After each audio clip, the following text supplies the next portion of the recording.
Greenland కొనుగోలు, Venezuela కొత్త ప్రభుత్వం, ఇరాన్లో భారీ నిరసనలపై వైట్ హౌస్లో నిర్వహించిన మీడియా సమావేశంలో అమెరికా ఉపాధ్యక్షుడు జేడీ వాన్స్ కీలక వ్యాఖ్యలు చేశారు. గ్రీన్లాండ్ విషయంలో అధ్యక్షుడు డొనాల్డ్ ట్రంప్ చేస్తున్న వ్యాఖ్యలను సీరియస్గా తీసుకోవాలని ఐరోపా దేశాల నేతలకు ఆయన సూచించారు. గ్రీన్లాండ్పై శత్రు దేశాలు ఆసక్తి చూపుతూ ఉండడం అమెరికాతో పాటు ప్రపంచ క్షిపణి రక్షణ వ్యవస్థకు ముప్పే అన్నారు. ఇకనైనా ఐరోపా దేశాలు తమ భద్రతను సీరియస్గా తీసుకోవాలని, లేదంటే అందుకోసం తాము ఏదైనా చేయాల్సి ఉంటుందని వెల్లడించారు. అమెరికా జాతీయ ప్రయోజనాలకు గ్రీన్లాండ్ ద్వీపం చాలా ముఖ్యమైందని జేడీ వాన్స్ అభిప్రాయపడ్డారు. ఈ విషయాన్ని తెలిపేందుకు వచ్చే వారం గ్రీన్లాండ్, డెన్మార్క్ నేతలతో అమెరికా విదేశాంగ మంత్రి మార్కో రూబియో భేటీ అవుతారని వాన్స్ చెప్పారు.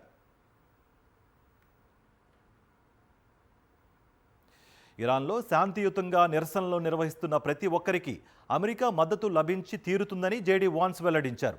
ప్రజల డిమాండ్లను ఇరాన్ పాలకులు వినాలని సూచించారు. రాబోయే రోజుల్లో ఇరాన్ విషయంలో ఏం చేయాలి అనే దానిపై స్వయంగా ట్రంప్ మాట్లాడతారని తెలిపారు. తాము ప్రపంచవ్యాప్తంగా హక్కుల కోసం గళం విప్పే ప్రతి ఒక్కరి పక్షాన నిలబడతామని వాన్స్ చెప్పారు. ట్రంప్ నిర్దేశం మేరకు తాను ప్రతిరోజు వెనిజులాలోని పరిస్థితులపై సమీక్షా సమావేశాలను నిర్వహిస్తున్నట్లు వాన్స్ తెలిపారు. కొత్త ప్రభుత్వం తమ దేశ ప్రయోజనాలకు అనుగుణంగా పనిచేసేలా జాగ్రత్తలు తీసుకుంటున్నట్లు చెప్పారు జేడీ వాన్స్. గ్రీన్లాండ్ను ఎలాగైనా స్వాధీనం చేసుకుంటామని అమెరికా అధ్యక్షుడు డొనాల్డ్ ట్రంప్ స్పష్టం చేశారు. అక్కడి ప్రజలకు నచ్చినా నచ్చకపోయినా ఈ విషయంలో ముందడిగే వేస్తామని స్పష్టం చేశారు. లేని పక్షంలో ఆ ప్రాంతాన్ని రష్యా లేదా చైనా స్వాధీనం చేసుకుంటాయని ఆరోపించారు. రష్యా, చైనాలను తప్ప పొరుగు దేశాలుగా ఉండడాన్ని కోరుకోవడం లేదని వ్యాఖ్యానించారు.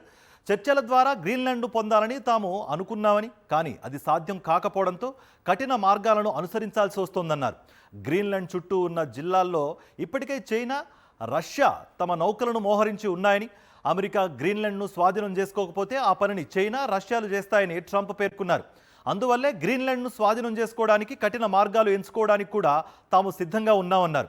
అమెరికాకు గ్రీన్లాండ్ వ్యూహాత్మకంగా, రక్షణ పరంగా కీలకమైందని పునరుద్ఘాటించారు. ఆర్కిటిక్ ప్రాంతంలో ప్రత్యర్థులను ఎదుర్కోవడానికి దానిపై నియంత్రణ తప్పనిసరి అన్నారు. దీనిపై చర్చలు జరిపేందుకు వచ్చే వారం గ్రీన్లాండ్, డెన్మార్క్ నేతలతో అమెరికా విదేశాంగ మంత్రి మార్కో రూబియో భేటీ అవుతారని తెలిపారు.